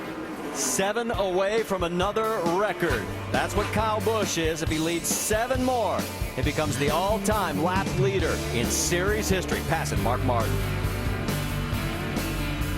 Another record for Kyle Busch. And that's all he needs to become the all-time lap leader in NASCAR Nationwide Series history. His margin right now, a half a second over teammate Joey Logano. Carl Edwards is 2 seconds behind. Brad Keselowski is in 4th. Kevin Harvick rounds out the top 5. And every time we think he's probably done about everything he can in a series, here he comes with another chance at the record book. Yeah, just incredible. And it's going to be in 45 less races than what Mark Martin took to do that. So just amazing. He set or tied 9 records just last year alone. And here we come now as he's now led 91. There it is. He has 8,083 laps led, a new all-time record. Sorry, Mark. It was a worthy adversary, though, as he has dazzled us with some brilliant moves on the racetrack.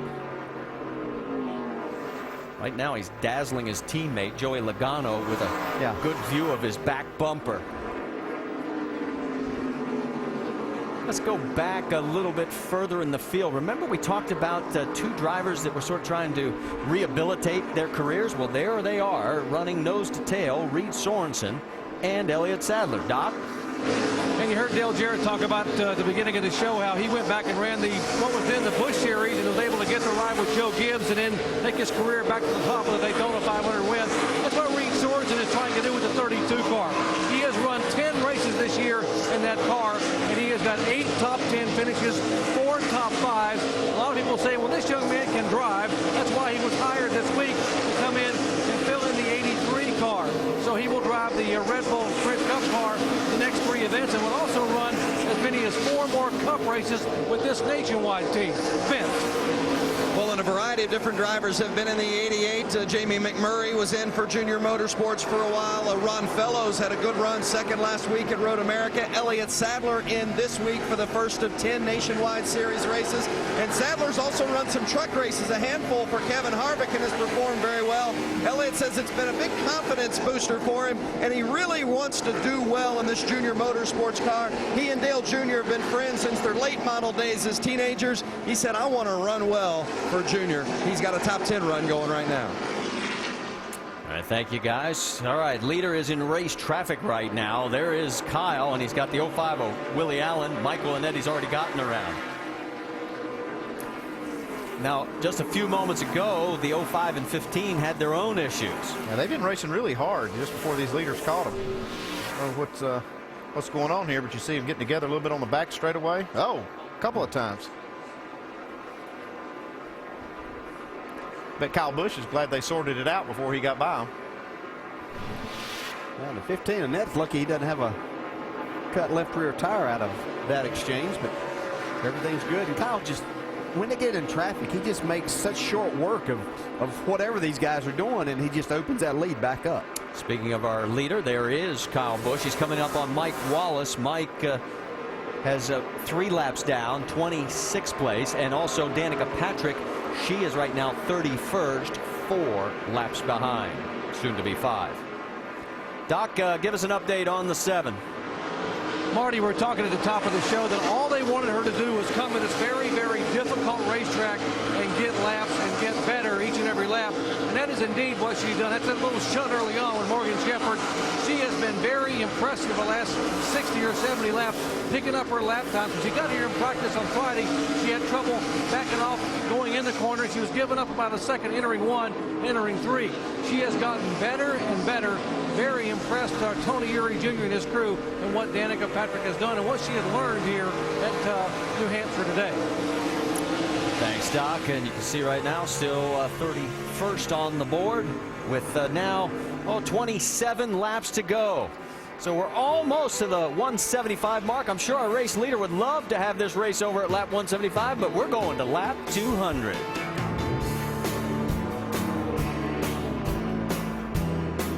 Now we've got a caution flag out. You can see the results of what's happened to Mark Green. He was running 33rd. It was a long day, and it just got a lot longer. Yeah, by looking at this car, I would say that he went in the corner and didn't have any air in that right front tire. See right there, man, that is a hard lick. Flatten the right side of that thing. So, as I said, actually, I should correct myself. It's our 4th caution. The fewest cautions we've ever had here is 3. Take it to the garage, Mark. Take it. And you hit hard here. Yeah, you do. You don't realize the speed that you're carrying, and you don't, even though the wall's out there, you're running down on the bottom, you just can't get the car slowed down, especially in situations like that where it probably blew going into the corner. So it'll tighten up this race lead one more time. We'll step aside briefly. Remember, we've got 22 laps to go to decide it. Does Joe Gibbs Racing win it? If so, which one? Here under our 4th caution at New Hampshire, we can tell you Michael Annette's going to get the lucky dog. And remember the wave around for Stephen Wallace and Ricky Stenhouse, among others, it paid dividends. They are back on the lead lap. We talked about a little bit of history heading to the break. Here are the numbers Kyle Busch is looking at. He already has passed for the all-time lap lead. He can tie Kevin Harvick if he wins this with 36. Still has a way to go to top Mark Martin's 48 wins. How about our in-race reporter, Carl Edwards? Let's talk to him. Carl, Dale Jarrett, have a copy? Yeah, I got you, Dale. All right, man. Didn't want you to think we'd forgot about you. Said we were going to talk to you. We talked in the pre-race show, and I asked you the question, were you up to where the Gibbs cars and the Penske cars were? You're right in the middle of them. Have you got anything for them? I don't know, man. I was just telling Drew, you know, the 18's got 2 tires, I guess. 20's real fast.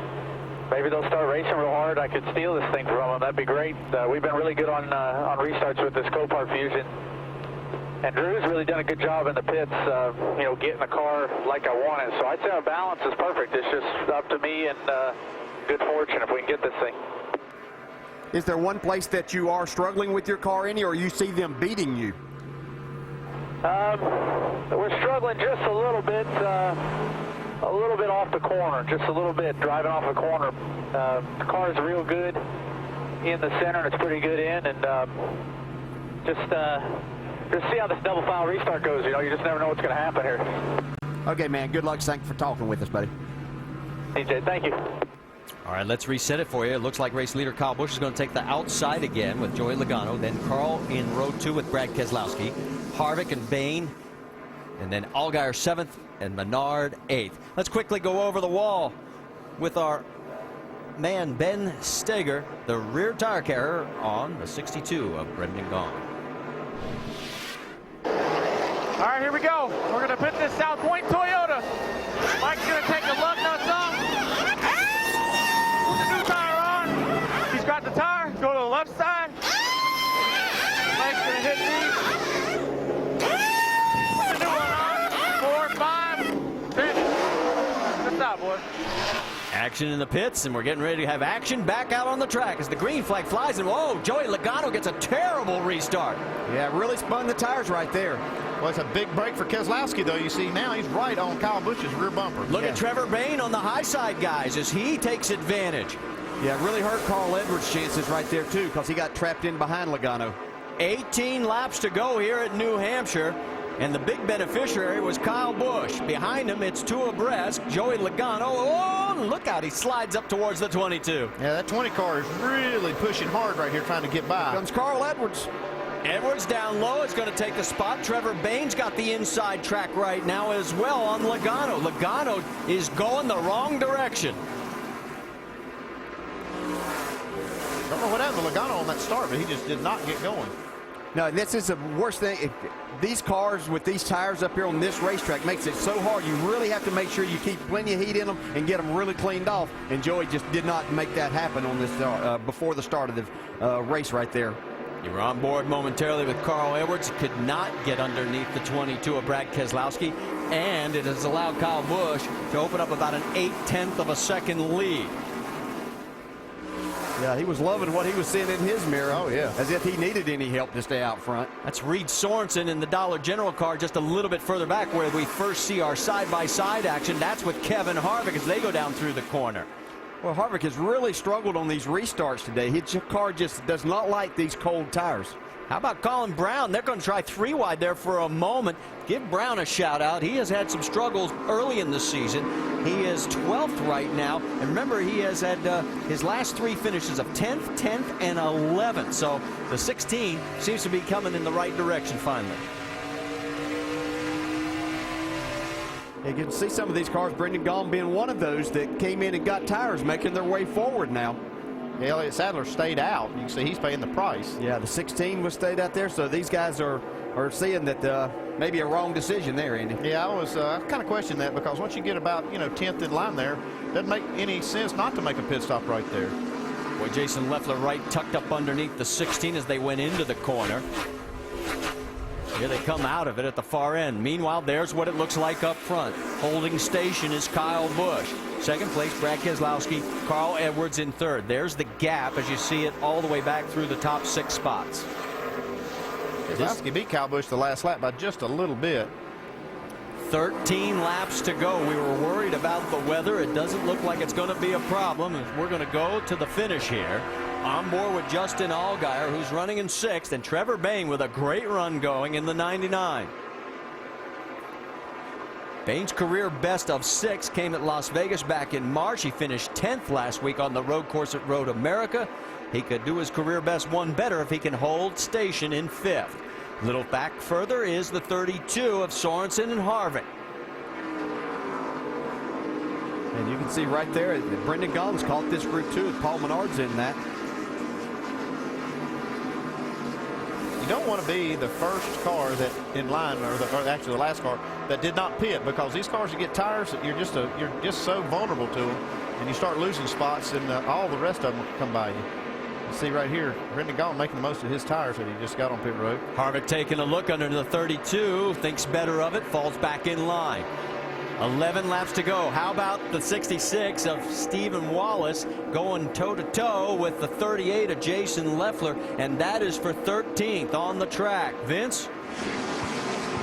Well, it's been a nice job for Stephen Wallace. Remember, he had that problem with the left rear going down, and they had to come in and make that green flag pit stop. But otherwise, it's been a very solid day. It's not going to be the top 5 that he wanted, as you see him making the pass on Leffler, the 38. But it's a solid effort for Stephen, even though the result's not going to show it. Rusty Wallace has invested in this team, and it's starting to pay off. They made the switch to Toyota. They've done testing. They've taken advantage of the Toyota opportunities to go to the wind tunnel. Their cars are better. A lot of positives happening in that 66 and 62 garage, and we're starting to see the results, even though I know Stephen's not going to get the number he was looking for today. Oh, and he got that wave around, all important, back on lap 151, and then this last caution allowed him to get in, get fuel and tires, and stay on the lead lap.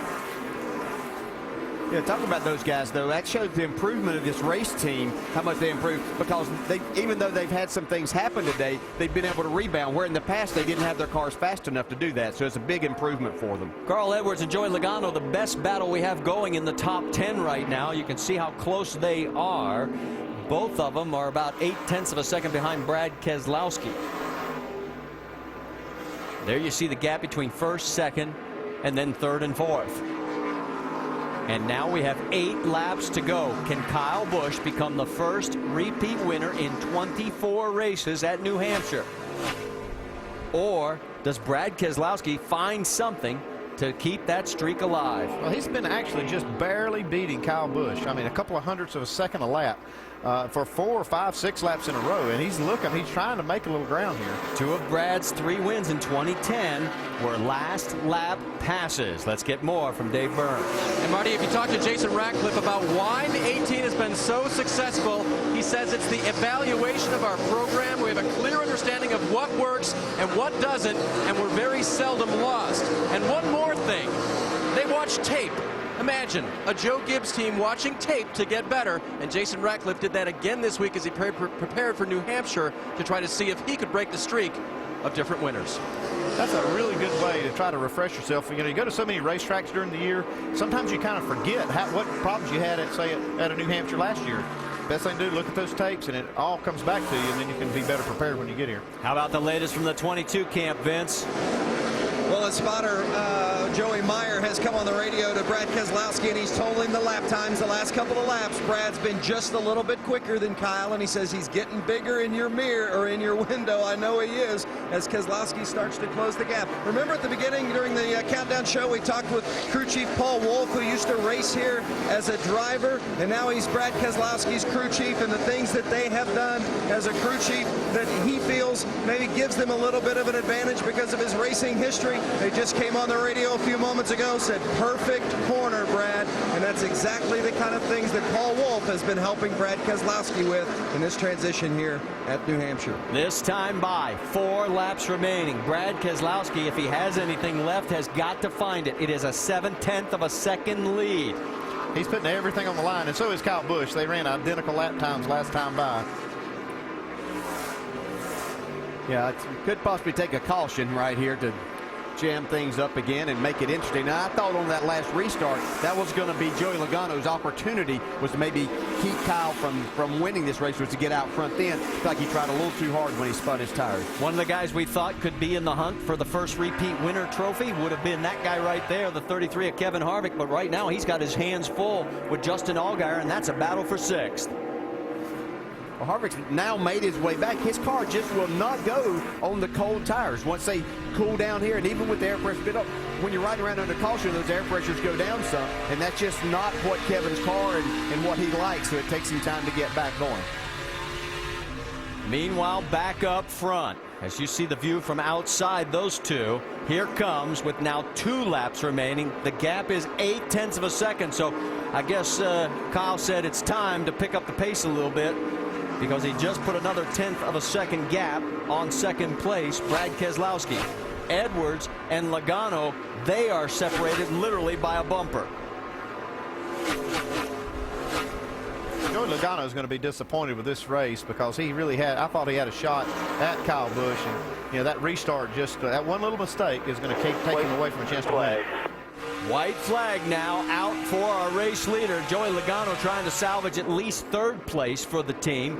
But right now, it's all about his teammate, Kyle Busch. He's already set one record today, leading a career-high lap total, passing Mark Martin down into turn number 3 for the final time. There's nothing in doubt right now as long as nothing happens. Coming out of turn number 4 with his 6th win of the win and the first repeat winner at New Hampshire. It's and Kyle you are Busch. the all-time lap leader in the Nationwide Series. Good job, brother. I appreciate you. Appreciate you guys. Thank you very, very much. Brad Keselowski second, Carl Edwards third, Joey Logano fourth, Trevor Bayne with a great run, a new career best for him in 5th. Then it's Allgaier, Harvick, Sorensen, Menard, and Brendan Gaughan rounding out the top 10. Dave, it's all yours. Jason Ratcliffe looking down to the crew down there. He's already given hugs all around up here. Engineer Matt Lucas getting in on that. High fives coming from the pit box. And Ratcliffe knows that not only have they broken the string of different winners here, but that his man has now led more laps in the Nationwide Series than anybody else. What about your boy Kyle? Whoops. Whatever. A rose by any other name is still the same, right? Great day for us. Great. I'm glad the weather held off. Praise the Lord for a great day. Our Z-Line Toyota was awesome once again. It's good to have Kyle in the car. Just a great day. Like you said, all-time lap leader. So a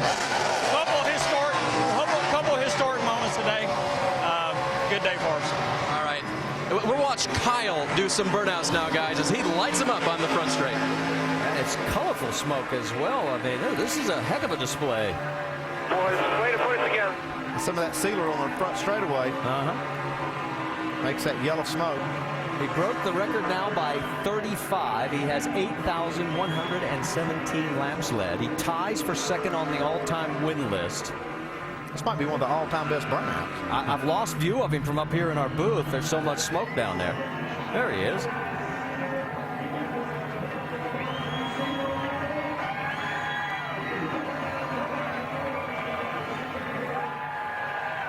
You can barely see him through the Might see the bow. There it is. There it is.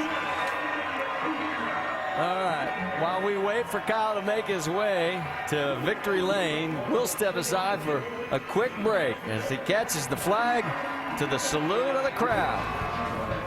Definitely a big day for Kyle Busch in the NASCAR Nationwide Series.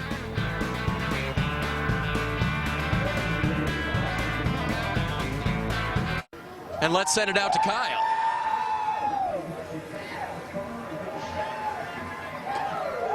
Big shower from the crew. And a few smart people waiting by the side. But you don't mind getting soaked after all that, Kyle. What a day for you. And on a day when it looked like you might not have the best car near the end of the race. It was a good car. You know, these guys did a great job for me. Can't thank Z-Line Designs, Jim Sexton, Jim and Monica enough, you know. NOS Energy Drink Nationwide, of course, Gillette, Toyota, Marquis Jets. You know, it's fun to race out here with these guys and to race in the Nationwide Series. And I knew Joey was really good. You know, I felt like our car was better on the long run, you know, halfway on a fuel run to the end of that. And, you know, we didn't quite have that at the end. But, man, what a great race and a lot of fun with his cars. And can't wait to keep racing these things. Let's talk about a couple numbers here. 2, you're the only 2-time winner here at New Hampshire. 6, that's 6 on the year. And how about 8,117? You're the new all-time lap leader in the Nationwide Series, Kyle. That's pretty cool, and it comes after beating one of the best. You know, Mark. You know, there's one more record I'm after, and that's the win record, and to try to beat him, see how many I can set. But man, it's just it's a testament to this team, Joe Gibbs Racing, Jason Ratcliffe, and Brad, and all the guys that do such a great job for me. I can't thank them enough, and all the fans. It's awesome to be able to put on a show like that in front of them and come out here, and of course. You know, I hope nothing better than to keep racing these things. Unfortunately, sometimes I got to race on the Sprint Cup side on non-companion races, but it's fun anytime I can get back behind the wheel of these things. I really enjoy it, and hopefully we can, you know, get another one next week in Daytona with the new one. With the new car next week. Looking forward to that. The 18 bunch seems to have it together no matter what car they're driving and no matter where they are, and now they've won New Hampshire for the 2nd time. Only ones to do that, Vince.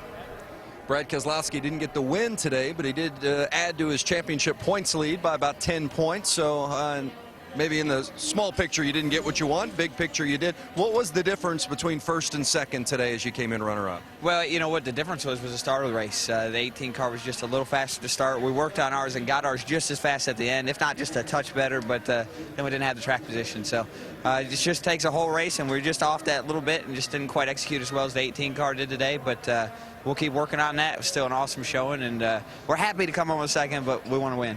Before that final pit stop, you radioed in and you said, I think I got a shot at this, guys. Then you had a little hang up on the left rear in that stop. How much did that hurt you in your bid to win this race? Well, we had an awesome short run car, so I think that's where we were stronger than Kyle, and the race came down to a short run, and we just weren't close enough to him. So, you know, it might have made a difference, might not. It's hard telling, but that's just the way the breaks go. I'm behind my guys in good times, and I'm behind them in bad times. So we still got a lot to look forward to, and we've done a lot of great things this year, and we'll keep doing that. Overall, a good day for Brad Kay, second today. His 15th straight top 10, and he actually lengthens his point lead by 10 because he finishes one spot ahead of Carl Edwards, and he led where Carl did not. So he now has 2,641. Carl is 247 behind, then drops down to Justin Allgaier, Kyle Busch. And think about this, Kyle's not even running the whole series. And Kevin Harvick, who also isn't running the whole series, moves up a spot actually in the championship standings.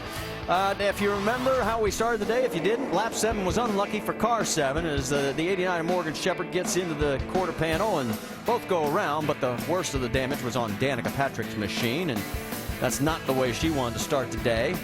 And then when the race was over, she finished in 30th position, a total of 5 laps down. She just let Morgan know as they pulled into pit road, I remember very well. And she's with the Dr. Jerry Bunch. Thank you, Marty. You know, the final rundown will not reflect the progress Danica made with a damaged race car. You saw the contact there earlier with Morgan Shepherd and talked about the laps she kept picking up in her lap times in the last 30 or 40 laps. Danica, how would you gauge your performance here today? Well, it was definitely a long day. It's always tough when you start from behind like that and to be a lap down so quickly. But you know, it was a bummer to get lapped so many times, but it was a learning process, and you know, we were very tight to start with, and we just kept freeing the car up, and it helped. And you know, there's a lot for me to learn, how to overcome when the car does push and how to drive the car. And you know, I felt like by the end of the race, I finally sort of had a couple of things that I knew helped me out there to keep the car under control, keep the front end underneath me better, and ultimately just have overall faster laps. So I did learn out there, but, you know, frustrating. It is frustrating, you know, and Mark Martin and some of the Cup Series drivers said it takes a lot of courage to come here and humble yourself to have to learn this quickly, and boy, Danica learned a lot today, guys. Well, and let's talk about, as we show you the graphic of how some of the other open wheel crossovers have done in their first runs here at New Hampshire. And you can see that Tony Stewart, of course, he can drive anything. He may be the exception to any rule. Montoya finished 34th, and Dario Franchitti started 10th and finished 13th. Danica finished 30th today. Stay with us. We still have a lot more coming from right here at New Hampshire.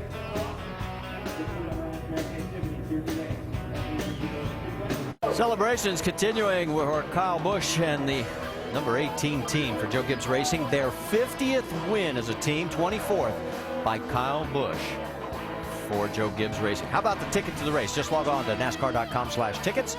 Our next stop, Daytona, with the brand new car. It'll be the debut, July 2nd, 7:30 Eastern Time.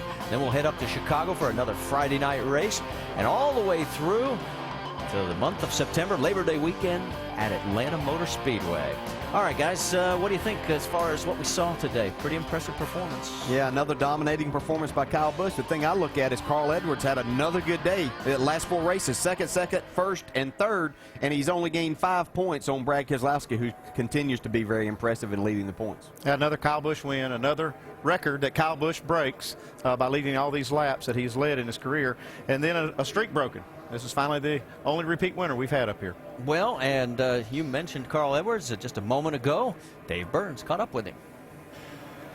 Carl Edwards came home third today, and Carl, on a day when you started second and kind of fell back a bit, are you happy to get back there? I mean, obviously you would like to win, but you were struggling there at the end, it seemed like. Yes, I would have liked third a lot more if it were the 2 Gibbs cars in front of me and not Brad. he got me on that last restart. Joey spun his tires, and he did a really good job of moving over for the guys behind him. He could have bunched the whole thing up and made it chaos, but we got third.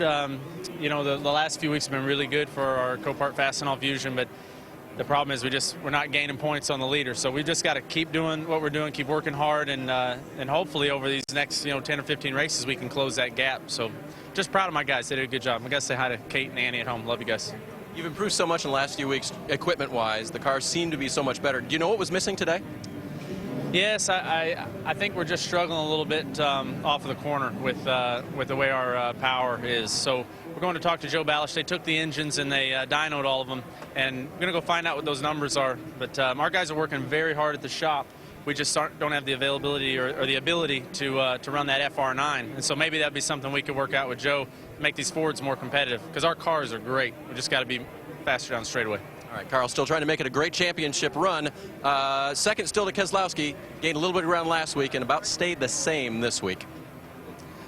Also a great run belonged to the 99 and Trevor Bayne, a career best 5th place today. And I know getting to the end of the race is going to be one of the goals for this team, and your crew chief Jerry Baxter is trying to get you to understand that sometimes you, as a young driver, you got to slow down to go faster. Hard to do that at a place like Loudon, isn't it? Yeah, they say run 80%. I say, okay, Jerry, but it's still 100% all the time. You know, you can't make a race car driver go 80%. But this was a great run for our Outpet Care Toyota today. Couldn't have come at a better time. You know, we really needed these strong runs coming on. We went through a little slum in the middle of the season, but we had an 11th at Kentucky, 10th at Road America, now 5th here, and all the Outpet Care people were here today to watch, so they were here to support and had a great time. Gary Bechtel was here, and our car was really strong all day. You know, we had a really uneventful day, rode up front, you know, top 10 to top 5 all day, and that makes for a fun race, you know, and you got to thank Nationwide Insurance for putting this series on and letting us come out here and have fun with it. Strong day for the 99, a career best 5th for Trevor Bayne. Doc? And right in front of him, finishing 4th, Joey Logano. And I walked over to talk to Joey. You would think you finished 40th. He seemed somewhat disappointed with that today. Why? I screwed up. Had driver error, I guess. It sucks. I don't think we were going to win the race. I thought maybe we'd have a shot at it if it stayed green and we didn't get that caution. It seemed like I was running Kyle down. I'd be faster a few laps, he'd be faster a few laps. So it'd been tough to pass him, but I felt like I had a better shot that way. And when the caution came out, I didn't think I could spin my tires. You know, I didn't think it would. I was really gunning it down the back straightaway when the caution, trying to spin them, and they weren't. I was like, I think I'm all right if I just hammer down on this thing. So I went for it and just too aggressive on the throttle and spun my tires. So probably would have finished 3rd. We weren't that last green flag run. We weren't that good after that. You know, we struggled to keep up with the 60, and then the last 3 laps was finally good enough to get to them, and it's just so hard to pass at this racetrack. So. It's disappointing. I feel bad for the guys. They work hard, and they deserve better than that. But, you know, if we were lucky, we would have finished 2nd, but probably 3rd. And even with the spinning tires, a very impressive 4th place finish for Joey Logano. Dave? Doc, Reed Sorensen finished 8th today, his 9th top 10 in 10 starts for the 32 team this year. You weren't up in the top 10 all day, though, were you? It was a bit of a work process to get up there. Yeah, we lost a little bit of track position. We had to screw in a window brace under the green flag stop. That held us back a little bit, and we almost actually went a lap down there, and pit crew did a good job the rest of the day to try to get us back up there. It was really hard for us to pass, so losing that track position didn't help us, but the Dollar General car overall was okay. We were really good going in through the center. We just missed it a little bit on corner exit, so we'll try to get it better before the next short track race, which is Gateway, one of my favorite places, so hopefully we can get a little better before then. All right, Reed, going back to Gateway soon. Love fix that, I think, and they should be pretty good. Marty? All right, David, we'll take it over here in the pit studio as we get set to wrap things up from here in New Hampshire on the day. So the rain held off, and Kyle Busch held off the competition and became the first repeat winner in 24 years of NASCAR Nationwide Series racing here at the Magic Mile. Now we think ahead, Brad, to next Friday night with a lot of exciting things happening in Daytona. So excited. We get to see the new body styles next week in the Nationwide Series. It's going to be fun to watch these guys draft those things, see what they're made of. It's going to be a lot of fun in Daytona. Wait till you see what the Ford and the Dodge look like, Ford, the new car Dodge, body Chevrolet, styles. the Impala, the Toyota. Yeah, man. Going to be exciting. We get to see what the new cars race like, of course, on the always exciting Daytona International Speedway layout with the drafting and the different bump drafting and things that'll go on there. And Dale Jr. going to be behind the wheel of a 3-car. Always a threat.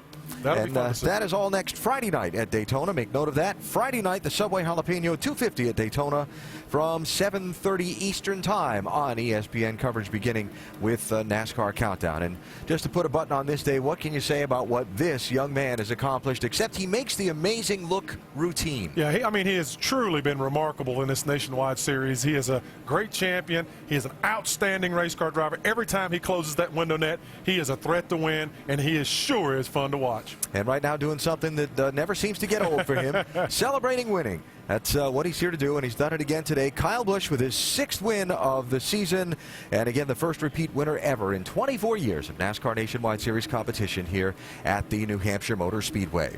Coming up next is Sports Center here on ESPN, and don't forget, next Friday night, the Subway Jalapeno 250 from Daytona at 7:30 Eastern Time on ESPN. This has been a presentation of ESPN, the worldwide leader in sports. Kyle Busch, your winner at New England's largest sports stadium today. This copyrighted telecast may not be reproduced, retransmitted, or used in any form without the authorized written consent of NASCAR Broadcasting. NASCAR would like to thank all of our loyal fans for your continued support, and we hope you enjoyed today's broadcast.